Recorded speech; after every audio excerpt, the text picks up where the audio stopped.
Sports car na gawang Pinas? Meron ba nito? Well mga paps, at this point ito yung ating pag-uusapan ngayon. Ang sports car na gawang Pilipinas. Kapag pinag-uusapan natin ang sports car, karaniwan ay ibang bansa agad ang pumapasok sa ating isipan.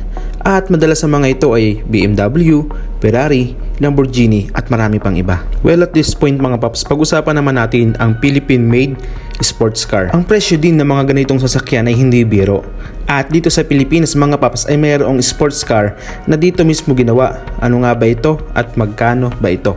Representing mga paps ang tinatawag na Aurelio Sports Car, the first Filipino-made supercar. Ang kumpanya o mga tao sa likod nito ay ang tatlong trayo na tinatawag na sila Brendan Aurelio at ang dalawa nitong kapatid na sina Kevin at Brian. At pag-usapan naman natin ang makina.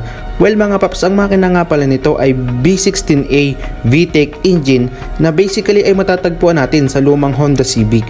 At may turbo nga pala ito na 2.0 Mitsubishi 4G63T. Sa usapang bilis naman mga paps ay hindi rin ito magpapahuli sapagkat ito ay tumatakbo ng 290 km per hour. O diba mga paps, hindi rin ito magpapahuli sa ibang sports car na kung saan ay pwede rin nating itapat sa ibang bansa. Siguro ay kung meron man tayong i-improve dito ay kinakailangan lamang ng mga konting pag-aaral upang maitapat natin ito sa ibang sports car. Well, magkano nga ba ang price nito mga paps? Kaya ba natin itong bilhin?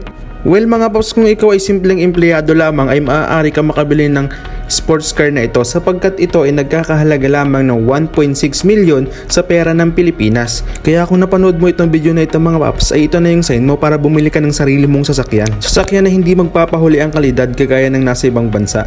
Kaya kung wala kang jowa mga paps ay bumili ka ng Aurelio Super Sports Car. Tsak na magkakajowa ka niyan. Ikaw mga paps, sa sinusweldo mo ngayon, anong sasakyan ang kaya mong mabili? I-comment mo na yan sa ating comment section. Iintayin kita. Stay tuned!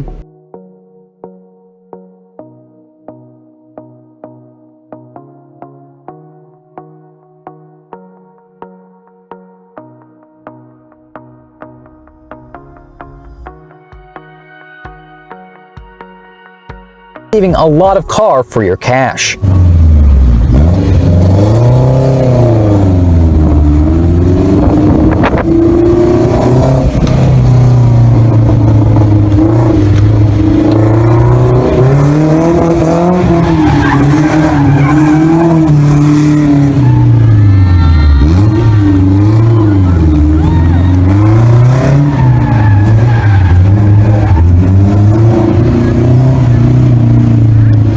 Officially, the brand refers to their models under a few different names.